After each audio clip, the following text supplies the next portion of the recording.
चलिएगा आज हम जानने की कोशिश करेंगे चंपारण आंदोलन। तो चंपारण जो सत्याग्रह था, आंदोलन था, सत्याग्रह आंदोलन था, इसके बारे में हम तमाम जानकारियां प्राप्त करेंगे। तो हुआ क्या था, चंपारण जो था, चंपारण बिहार का छोटा सा गांव है चंपारण। तो यहाँ पर किसान जो थे वो नील की खेती किया करते थे, नील पैदा करते थे और नील को बेचा भी करते थे। लेकिन उस समय की अंग्रेजी हुकूमत ने किसानों के ऊपर एक नया कानून बना दिया कि आप जो अपनी फसल है, आप अपनी नील की फसल अपने मनमाफिक तरीके से नहीं बेच सकते हो, आपको एक निश्चित रेट पर बेचना पड़ेगा, जमींदारों को आपको देना पड़ेगा, लेकिन वह कीमत आप नहीं बताएंगे बल्कि अंग्रेजी सरकार बताएगी, अंग्रेजी हुकूमत बताएगी।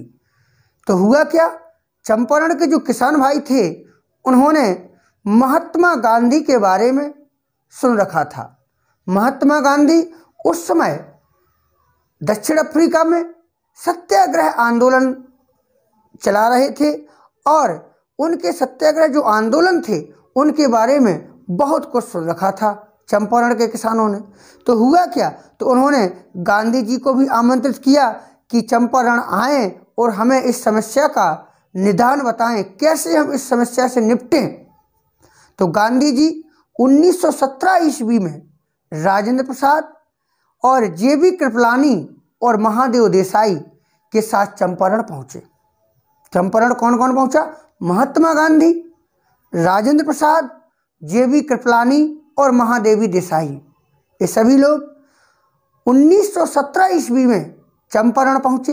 तो यहाँ उन्होंने किसानों की स्थिति देखने के बाद बहुत दुख हुआ। जब उन्होंने देखा कि हमारे किसान भाई इतनी मेहनत करते हैं, उन्हें ये भी हक नहीं है कि वो अपनी फसल को अपने तरीका से बेच सके।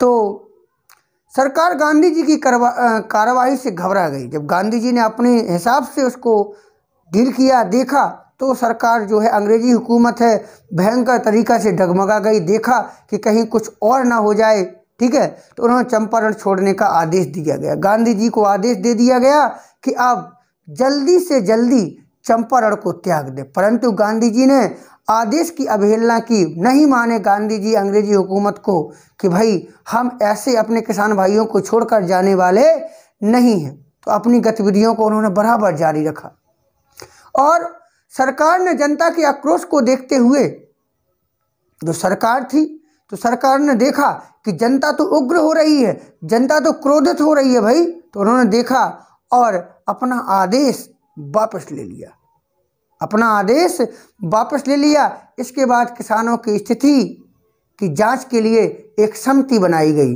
गांधी जी को बताया गया, आश्वासन दिया गया कि हम जांच करवाएंगे, अगर तथ्य सही पाए जाते हैं तो हम इस एक्ट को, इस नियम को वापस ले लेंगे, ठीक है। तो बनाया गया। इस जांच समिति का जो सदस्य है, तो गांधी जी को भी बनाया गया, गांधी जी को सदस्य बनाया गया कि आपकी निगरानी में जांच होगी, आप भी देखिएगा क्या सही है क्या गलत है। किसानों की स्थिति को सुधारने के लिए आवश्यक कदम उठाए गए और इस प्रकार चंपारण में गांधी जी के सत्याग्रह का प्रथम प्रयोग सफल भी हो गया। ऐसे थे हमारे गांधी जी और चंपारण के किसान भाइयों ने अपनी विजय प्राप्त की अंग्रेजी सरकार से।